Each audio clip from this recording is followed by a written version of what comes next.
ओम शांति। आज के बाबा के 7 तारीख के महावाक्य सुनेंगे। आज बाबा ने कहा कि बाप के रजिस्टर में किन बच्चों का नाम होता है, किन बच्चों का नाम बाप के रजिस्टर से हट जाता है या नहीं होता है वो भी बच्चे बाबा के। तो बाबा ने कहा जो बच्चे बाप से वायदा करते हैं, प्रतिज्ञा करते हैं, फिर उस पर चलते हैं, चल कर रहकर दिखाते हैं, बनकर दिखाते हैं, तो बाबा ने कहा उन बच्चों का रजिस्टर में, बाप के रजिस्टर में नाम होता है, दर्ज होता है। और जो बच्चे कहते हैं, चलते नहीं हैं, रहते नहीं हैं, तो बाबा ने कहा ऐसे बच्चों का बाप के रजिस्टर में नाम नहीं होता है।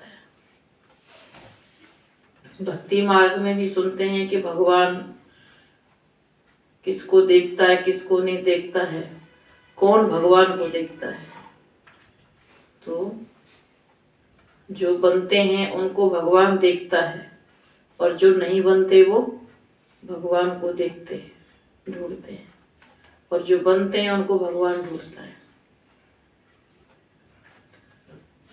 और बाबा ने कहा वापिस घर जाना है, नाटक पूरा हुआ, ये ड्रामा का अंत समय, पूरा होने का अंत समय। सतयुग से नया है तो ड्रामा यही, लेकिन सतयुग से नया शुरू होगा, स्टार्ट होता है और कलयुग के अंत में पूरा होता है। पूरा होना माना वापिस घर जाना। तो आज बाबा ने कहा मीठे बच्चे, बाप द्वारा तुम्हें बाप द्वारा बाप की लीला अर्थात ड्रामा के आदि मध्य अंत का ज्ञान मिला है।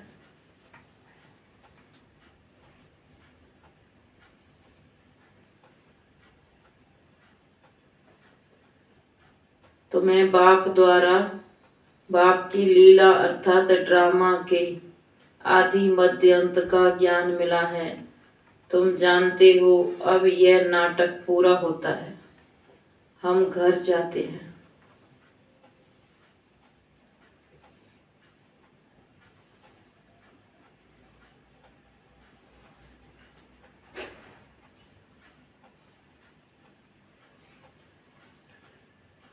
प्रश्न, स्वयं को बाप के पास रजिस्टर कराना है तो उसके लिए कौन सा कायदा है?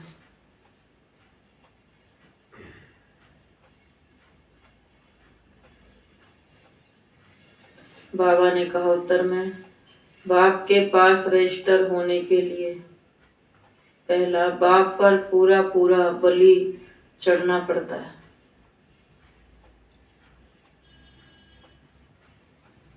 दूसरा, अपना सब कुछ भारत को स्वर्ग बनाने की सेवा में सफल करना होता है। बाबा का बनना होता है, फिर अपना तन मन धन भारत को स्वर्ग बनाने की सेवा में सफल करना होता है। जब तक अपना तन मन धन नहीं लगाएंगे तो बाबा ने कहा स्वर्ग में भी ऊंच पद नहीं पाएंगे। ऐसे तो आज की दुनिया में मनुष्य जीता है, लेकिन उसके पास घर मकान नहीं है, कोई सुविधा नहीं है, तो वो क्या जीवन है। ऐसे सतयुग में तो जाएंगे, लेकिन वहां भी क्या होगा, साधारण प्रजा, प्रजा की भी प्रजा। तो कैसे बने कि भगवान के तो बन गए, लेकिन अपना सफल कुछ नहीं किया, कुछ लगाया नहीं, बस खुद बन गए। तो चाहिए भी तो सही ना भविष्य में। अगर अभी कुछ नहीं होगा तो कैसा लगता है, अगर भविष्य में कुछ नहीं होगा पास में, तो वो जीवन क्या होगा। तो बाबा ने कहा अपना सब कुछ भारत को स्वर्ग बनाने की सेवा में सफल करना होता है। फिर जो जितना समय पहले करता है उसको उतना क्या होता है, उसका जमा होता है। अब जो कहेगा हम तो लास्ट में करेंगे समय को देख करके, तो उनको मिलेगा कब, उनको भी सत्युग त्रेता के लास्ट में ही मिलेगा। और जिसने जितना समय पहले सफल किया उसको जन्म भी ऊंच और प्राप्ति भी सब कुछ साथ साथ मिलेगा। बहुत गहरा हिसाब है। तो बाबा ने कहा जो अपना सब कुछ सफल करते हैं स्वर्ग बनाने में। तीसरा, संपूर्ण निर्विकारी बनने का कसम उठाना पड़ता है। चाहे कितनी बातें आए, कितनी समस्याएं आए, लेकिन कभी भी कदम पीछे नहीं हटाएंगे।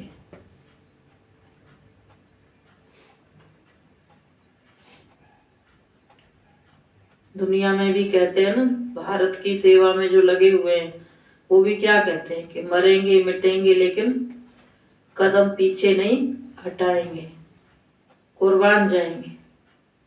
तो ये परमात्मा मिला है तो भगवान से भी क्या वायदा है कि दुनिया कितना भी पीछे हटाए लेकिन कभी भी पीछे नहीं हटेंगे, भगवान से दूर नहीं होंगे। तो संपूर्ण निर्विकारी बनने का कसम उठाना पड़ता है और फिर रहकर भी दिखाना होता है। वायदा करना तो बहुत सहज है, झूठे वायदे करते करते इस दुनिया में क्या है, झूठी दुनिया में झूठे वायदे बहुत किए ना, तो वायदा करना बहुत सहज है। लेकिन ये समझ के वायदा करना कि भगवान के सामने कर रहे हैं, परमात्मा से कर रहे हैं।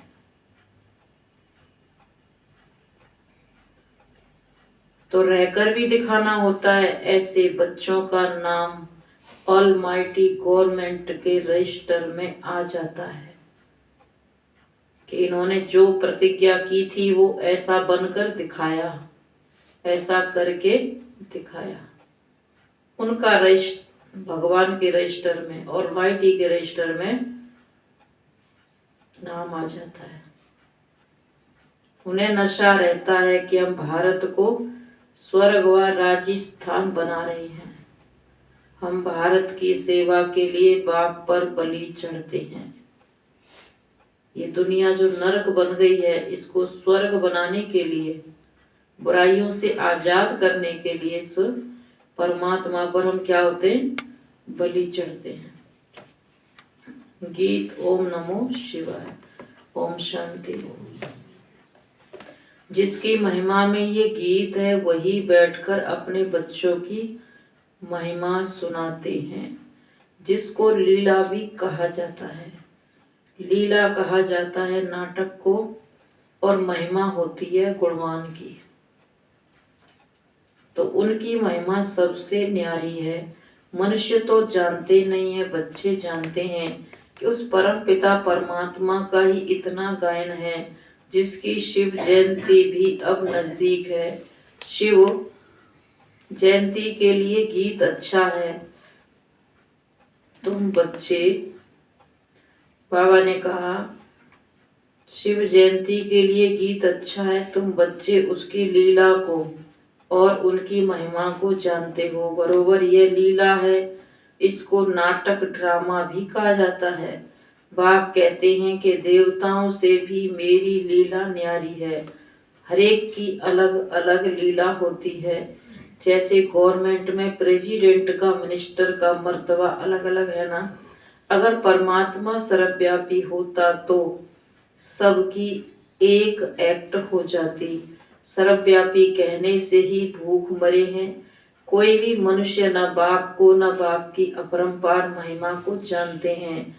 अब तक बाबा ने कहा जब तक बाप को न जाने तब तक रचना को भी जान न सके। अभी तुम बच्चों ने रचना को भी जाना है, ब्रह्मांड को, सूक्ष्म वतन को, और मनुष्य सृष्टि का चक्र बुद्धि में रहता है, फिरता रहता है। यह है लीला अथवा रचना के आदि मध्य अंत की नॉलेज। इस समय दुनिया के मनुष्य नास्तिक हैं, कुछ भी नहीं जानते और कपोड़े लगाते रहते हैं।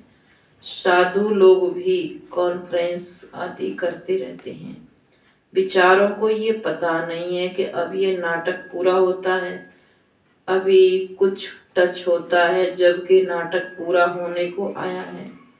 अभी सब कहते हैं राम राज्य चाहिए।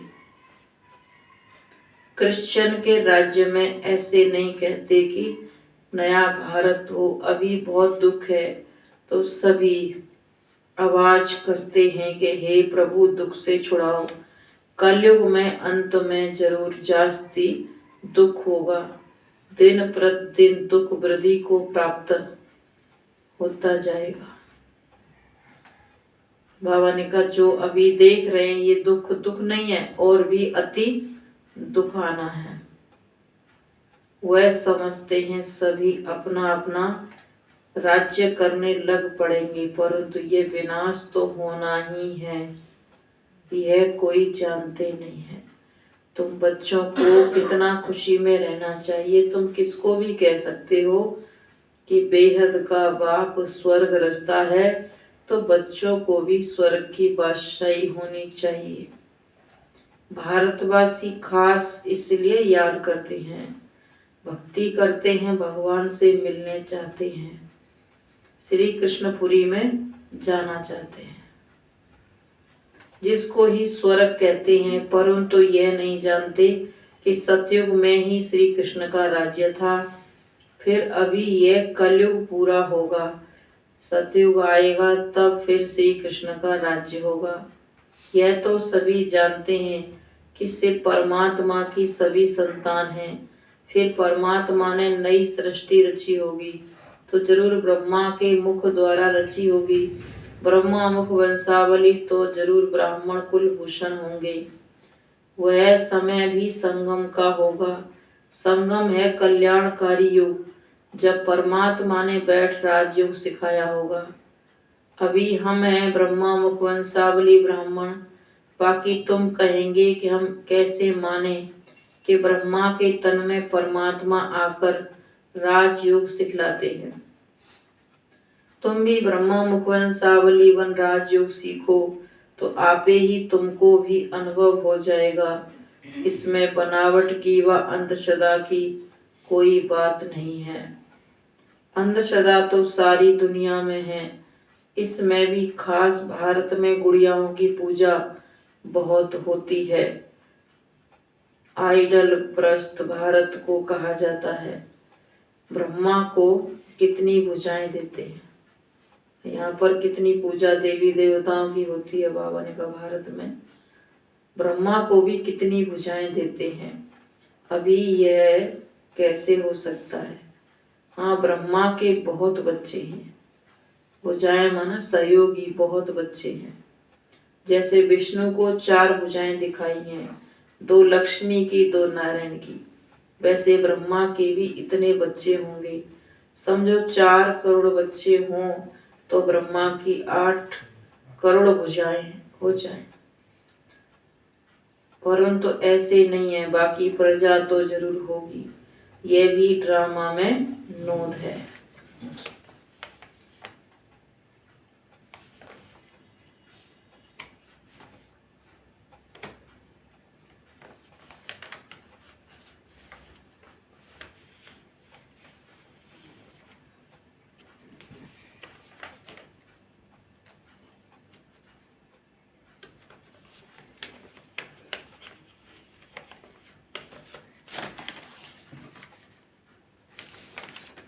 बाबा ने कहा बाप आकर के ये सब बातें समझाते हैं, वह तो समझ नहीं सकते कि आखिरी क्या होना है। कितने प्लान्स बनाते हैं, किस्म किस्म के प्लान्स बनाते हैं। यहाँ बाबा का तुम बच्चों के लिए एक ही प्लान है, और यह राजधानी स्थापन हो रही है। जो जितनी मेहनत कर आप सामान बनाएंगे उतना ऊंच पद पाएंगे। बाप को नॉलेजफुल ब्लिसफुल रहम दिल कहते हैं। बाप कहते हैं मेरा भी ड्रामा में पार्ट है। माया सब पर बेरहम कर रही है, हमको आकर रहम करना पड़ता है। तुम बच्चों को राजयोग भी सिखाता हूँ, सृष्टि चक्र का राज भी समझाता हूँ। नॉलेज फुल को ज्ञान सागर कहा जाता है। तुम बच्चे जानते हो, किसको समझा भी सकते हो। यहाँ अंधश्रद्धा की कोई बात नहीं है। ये ऐसा ज्ञान है जो बाबा ने कहा सुनकर दूसरों को समझा सकते हैं। हम निराकार परमपिता परमात्मा को मानते हैं। पहले पहले उनकी महिमा करनी चाहिए। वह आकर राजयोग द्वारा स्वर्ग रचते हैं। फिर स्वर्गवासियों की महिमा करनी चाहिए। भारत स्वर्ग था तो सभी सर्वगुण संपन्न 16 कला संपूर्ण थे। 5000 वर्ष की बात है। तो परमात्मा की महिमा सबसे न्यारी है। फिर देवताओं की महिमा, इसमें अंधश्रद्धा की कोई बात नहीं। यहाँ तो सब बच्चे हैं, फॉलोअर्स नहीं है। यह तो फैमिली है, हम ईश्वर की फैमिली हैं। असल में तो हम सब आत्माएं परमपिता परमात्मा के बच्चे हैं। तो फैमिली हुई ना। वह निराकार फिर साकार में आते हैं। इस समय यह वंडरफुल फैमिली है। इसमें संस्था की बात नहीं। शिव की सभी संतान हैं। प्रजापिता ब्रह्मा की संतान भी गाए हुए हैं। हम ब्रह्मा कुमार कुमारियां हैं। नई सृष्टि की स्थापना हो रही है। पुरानी सृष्टि सामने है। पहले तो बाप की पहचान देनी है। बाबा कहते हैं किसी को ज्ञान कैसे सुनाना है, पहले तो बाप की पहचान देनी है। ब्रह्मा वंशी बनने बिगर बाप का वर्षा मिल न सके। ब्रह्मा के पास ये ज्ञान नहीं है। ज्ञान सागर शिव बाबा है, उनसे ही हम वर्षा पाते हैं। हम हैं मुखवंशावली, सभी राजयोग सीख रहे हैं। हम सबको पढ़ाने वाला शिव बाबा है, जो इस ब्रह्मा तन में आकर पढ़ाते हैं। यह प्रजापिता ब्रह्मा जो व्यक्त है, वह जब संपूर्ण बन जाते हैं तब फरिश्ता बन जाते हैं। सूक्ष्म वतन वासियों को फरिश्ता कहा जाता है। वहाँ हड्डी मांस नहीं रहता। बच्चियां साक्षात्कार भी करती हैं। बाप कहते हैं भक्ति मार्ग में अलग काल का सुख भी मेरे द्वारा ही तुमको मिलता है। दाता मैं एक ही हूँ, इसलिए ईश्वर अर्पण करते हैं। ईश्वर है समझते हैं, ईश्वर ही फल देते हैं। साधु संत आदि का कभी नाम नहीं लेते। देने वाला एक बाप है। बाबा ने कहा करके निमित्त कोई द्वारा दिलाते हैं। जिसकी जैसी भावना किसी के द्वारा बाबा दिलाते हैं, साक्षात्कार कराते हैं। उनकी महिमा बढ़ाने के लिए वह सब अलग काल का सुख है, यह बेहद का सुख है। नए नए बच्चे आते हैं तो समझते हैं जिस मत पर हम थे उनको फिर हम यह नॉलेज समझाएं। इस समय सब माया की मत पर हैं। यहाँ तो तुमको ईश्वरीय मत मिलती है। यह मत आधा कल्प चलती है, क्योंकि सत्ययुग त्रेता में बाबा हमको आप समान त्रिकालदर्शी त्रिलोकी नाथ बनाते हैं। ब्रह्मांड का भी मालिक बनते हैं। फिर सृष्टि के भी मालिक हम बनते हैं। बाप ने बच्चों की महिमा अपने से भी ऊंच की है। सारी सृष्टि में ऐसा बाप कभी देखा जो बच्चों के ऊपर इतनी मेहनत करे और अपने से भी तीखा बनाए। कहते हैं तुम बच्चों को विश्व की बादशाही देता हूँ, मैं नहीं भोगता हूँ। बाकी दिव्य दृष्टि की चाबी मैं अपने हाथ में रखता हूँ। भक्ति मार्ग में भी मुझे बहुत काम आती है। अब भी ब्रह्मा का साक्षात्कार कराता हूँ कि इस ब्रह्मा के पास जाकर राजयोग सीख भविष्य प्रिंस बनो। यह तो बहुतों को साक्षात्कार होता है। प्रिंस तो सभी ताज सहित होते हैं। बाकी बच्चों को ये पता नहीं पड़ता कि सूर्यवंशी प्रिंस का साक्षात्कार हुआ व चंद्रवंशी प्रिंस का। जो बाप के बच्चे बनते हैं वह प्रिंस प्रिंसेस तो जरूर बनेंगे, फिर आगे व पीछे। अच्छा पुरुषार्थ होगा तो सूर्यवंशी बनेंगे, नहीं तो समझते हैं, नहीं तो चंद्रवंशी। तो सिर्फ प्रिंस को देख खुश नहीं होना है। जैसे कोई तो आते ही बाबा को समर्पण हो जाते हैं, अपना सब कुछ समर्पण कर देते हैं, तन मन धन। कई फिर बाद में सोच सोच कर करते हैं। तो बाबा ने कहा उनके पहले जन्म तो राजाई घराने में होंगे, लेकिन जैसे उन्होंने किया देरी से, तो उनको फिर अगर वो राजा रानी बनेंगे भी तो लास्ट में बनेंगे, क्योंकि उन्होंने देरी से किया तो देरी से ही मिलेगा, तो देरी से ही फिर वो उसका सुख भोगेंगे। बाकी होंगे तो सब देवी देवता।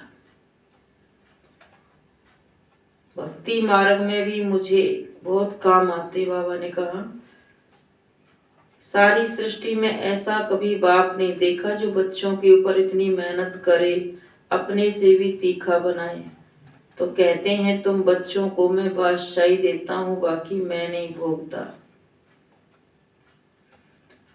बाकी दिव्य दृष्टि की चाबी मैं अपने हाथ में रखता हूँ। भक्ति मार्ग में मुझे बहुत काम आती है। मैं भी ब्रह्मा का साक्षात्कार कराता हूँ कि इस ब्रह्मा के पास जाकर राजयोग सीख भविष्य प्रिंस बनो। वह तो बहुतों को साक्षात्कार कर होता है, प्रिंस तो सभी ताज के। बाबा ने कहा प्रिंस तो सभी ताज सहित होते हैं। बाकी बच्चों को यह पता नहीं पड़ता कि सूर्यवंशी प्रिंस का साक्षात्कार हुआ व चंद्रवंशी प्रिंस का। बाबा ने कहा साक्षात्कार में बच्चों को ये भी पता चल जाएगा कि तुम प्रिंस प्रिंसेस बनेंगे, लेकिन ये नहीं पता होगा कि फर्स्ट के बनेंगे या सेकंड के या लास्ट के बनेंगे। तो पुरुषार्थ के अनुसार अपना पद मिलेगा। जो बाप के बच्चे बनते हैं वह प्रिंस प्रिंसेस जरूर बनेंगे, तो जरूर प्रिंस प्रिंसेस तो जरूर बनेंगे, फिर आगे व पीछे। अच्छा पुरुषार्थ होगा तो सूर्यवंशी बनेगा, नहीं तो चंद्रवंशी। तो फिर प्रिंस को देख खुश नहीं होना है कि हम तो प्रिंस प्रिंसेस बनेंगे, लेकिन प्रिंस प्रिंसेस में भी ये समझना है कि कौन से नंबर का बनना है। यह सब पुरुषार्थ पर मदार रखते हैं। बाबा तो हर बात क्लियर कर समझाते हैं, इसमें अंधश्रद्धा की कोई बात नहीं है। यह है ईश्वरीय फैमिली, इस हिसाब से तो वह भी ईश्वरीय संतान है, परंतु वह कलयुग में अब तुम संगम पर हो। किसके पास भी जाओ और बोलो हम शिववंशी ब्रह्मा मुख वंशावली, ब्राह्मण ही स्वर्ग का वर्षा पा सकते हैं। किसको अच्छी रीति समझाने की मेहनत करनी पड़ती है। 100-150 को समझाएं तब उनसे कोई एक निकले। जिसकी तकदीर में होगा वह कोटों में कोई निकलेगा। तो बाबा ने कहा आप सामान बनाने में टाइम लगता है, बाकी साहूकार का आवाज बड़ा होता है। मिनिस्टर के पास जाते हैं तो पहले वह पूछते हैं आपके पास कोई मिनिस्टर आता है। जब सुनाते हैं कि हाँ आते हैं तो कहेंगे अच्छा हम चलते हैं। बाप कहते हैं मैं बिल्कुल साधारण। तो बाबा ने कहा कोई साहूकार बिरला ही आते हैं, आने जरूर है परंतु अंत में। तुम बच्चों को बहुत नशा रहना चाहिए, उनको समझाना है हम तो भारत की तन मन धन सहित सेवा करते हैं। तुम भारत की सेवा के लिए ही बलि चढ़े हुए हो। ऐसा फिलैंथ्रोपिस्ट मादानी कोई होता नहीं है। वह तो पैसे इकट्ठे कर मकान आदि बनाते रहते हैं। आखिर तो यह सब कुछ मिट्टी में मिल जाना है। तुमको तो सब कुछ बाबा पर बलि चढ़ाना है। भारत को स्वर्ग बनाने की सेवा में ही सब कुछ लगाना है। तो फिर वर्षा भी तुम पाते हो। तुमको नशा चढ़ा हुआ है। हम ऑलमाइटी अथॉरिटी के बच्चे हैं। हम उनके पास रजिस्टर हो गए, भगवान के बन गए, बलिहार गए, माना रजिस्टर हो गए। बाबा पास रजिस्टर होने में बहुत मेहनत लगती है। जब संपूर्ण निरवकारी पने का कसम उठावे, बाबा भी रजिस्टर में किसका नाम लिखेगा? जो संपूर्ण निरवकारी बनने का कसम उठावे, पवित्र बनने का वायदा करे, तन मन धन से बाबा पर बलिहार जाए, नहीं तो फिर धन होगा तो खींचेगा। तो बाबा कहते हैं इसलिए ब्रह्मा बाबा ने भी क्या किया, अपना सब सफल किया। बहुत बच्चे ऐसे थे जिन्होंने अपना धन छिपा के रखा, सफल नहीं किया, बाबा के घर का ही खाते रहे, और फिर अंत समय आया तो उस धन ने खींच लिया उनको। और बाबा ने कहा भी था, बच्चे किसी का अगर कुछ है तो आप बाबा के यज्ञ में अपना सफल कर दो, जमा करा दो। तो उन्होंने कहा नहीं, हमारा ऐसा कुछ नहीं है। और फिर अंत समय लास्ट में जब बाबा के पास पार्ट गरीबी का चला तो उन बच्चों को आया कि हमारे पास तो पैसा है, हम अपना उस पैसे को यूज करेंगे। तो वो बाबा को छोड़ करके फिर चले गए। तो किसने खींचा उनको? जो धन उन्होंने अलग से अपने खाते में जमा किया था, उस धन ने उनको खींच लिया, भगवान को छोड़कर चले गए। तो ये तो परीक्षा थी। थोड़ा समय ऐसा पाठ चला, उसके बाद फिर भंडारे फिर भरपूर हो गए। लेकिन वो तो बाबा को छोड़ के चले गए। अब उनकी वो वैल्यू थोड़ी होगी पहले वाली, आएंगे भी तो बाबा ने कहा तुम भारत की सेवा के लिए ही बलि चढ़े हुए हो।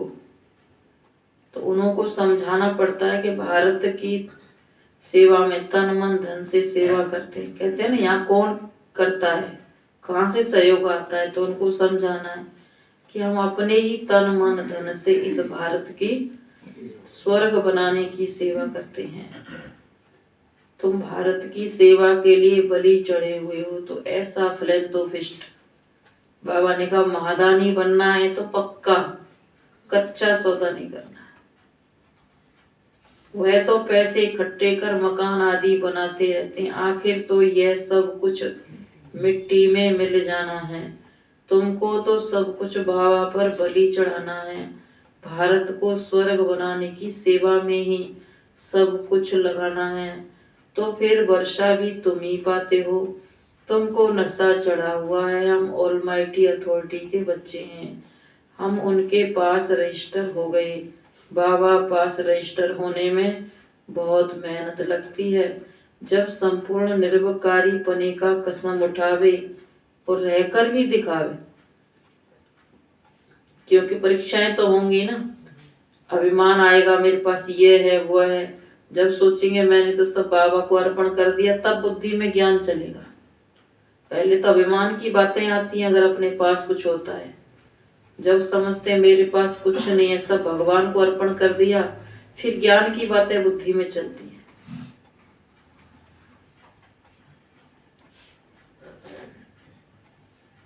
तो बाबा ने कहा जब संपूर्ण निर्विकारी पने का कसम उठावे और रहकर भी दिखावे, तब बाबा उसे रजिस्टर करते हैं। अब दुनिया में भी तो डाउट होता है कि ये रह सकेंगे नहीं, चल सकेंगे नहीं। तो बाबा को भी लगता है कि बाबा इस बच्चे की इतनी पालना कर रहा है, इतनी खातिरी कर रहा है, कहीं ऐसा ना हो ये बच्चा बाबा को छोड़कर चला जाए। तो बाबा को ऐसा कब लगता है? जब बच्चे की चलन सही नहीं है, तो बाबा को भी डाउट रहता है।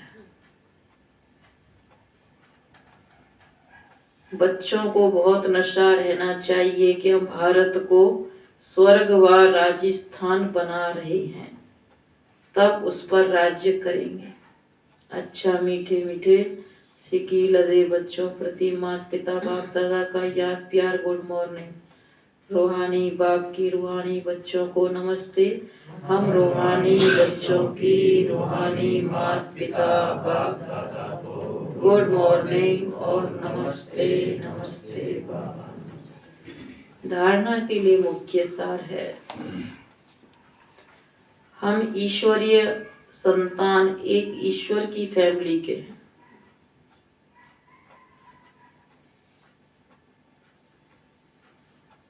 हम ईश्वरीय संतान एक ईश्वर की फैमिली के हैं। हमें अभी ईश्वरीय मत मिल रही है।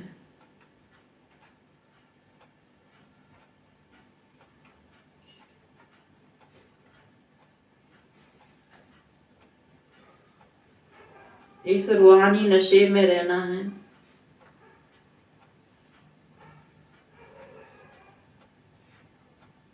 उल्टी मतों पर नहीं चलना है।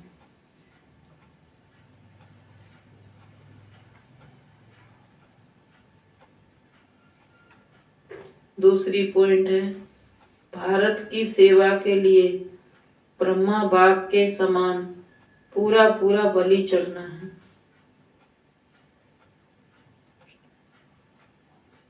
बाबा सेवा कब कराएगा? जब ब्रह्मा बाप के समान पूरा पूरा बलि चढ़ना है।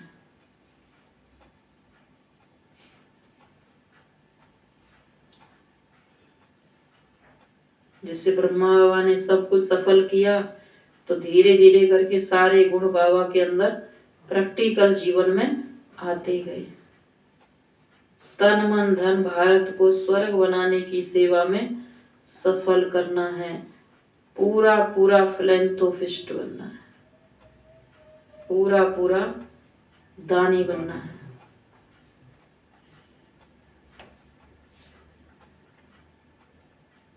वरदान, परमात्मा प्यार की छत्र छाया में सदा सेफ रहने वाले, दुखों की लहरों से मुक्त भव।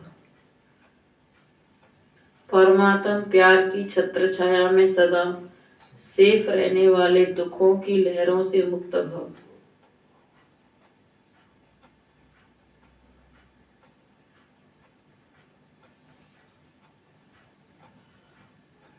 जैसे कमल का पुष्प कीचड़ पानी में होते भी न्यारा रहता है, और जितना न्यारा उतना सबका प्यारा होता है। ऐसे आप बच्चे दुख के संसार से न्यारे और बाप के प्यारे हो गए।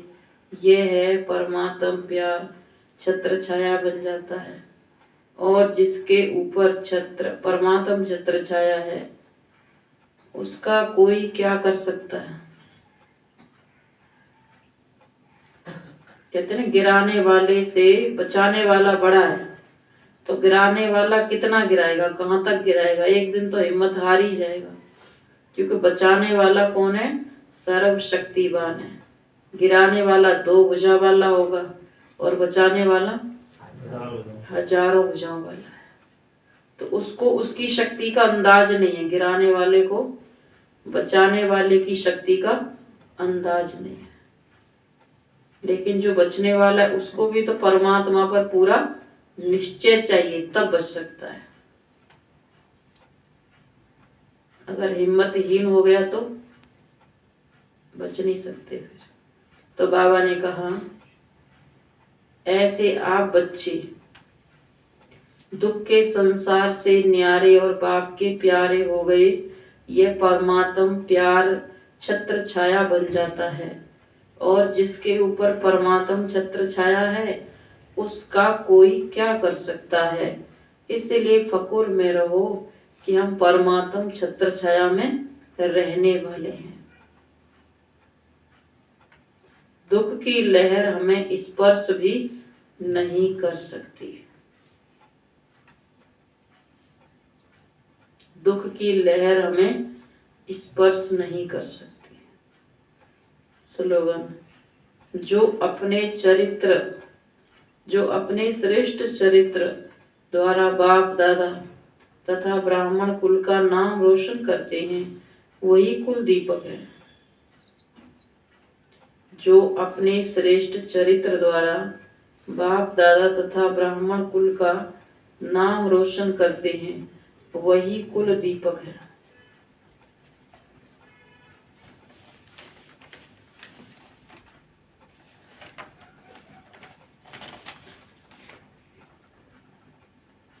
तो बाबा ने आज का ड्रामा के आदि मध्य अंत को समझना है, ज्ञान को समझना है।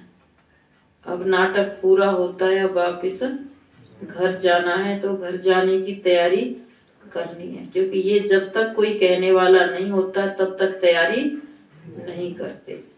अब जिसका काम होता है, जो कार्य रचता है, वही कहता है। अब परमात्मा ने ये प्लान बनाया है, बच्चों को बताया है, तो अब ये परमात्मा ही कहते हैं बार बार के वापिस घर जाना है। और परमात्मा के रजिस्टर में अगर अपना नाम लिखा है, लिखवाया है, तो फिर उसको उस प्रतिज्ञा पर पूरा चलना है। ओम शांति।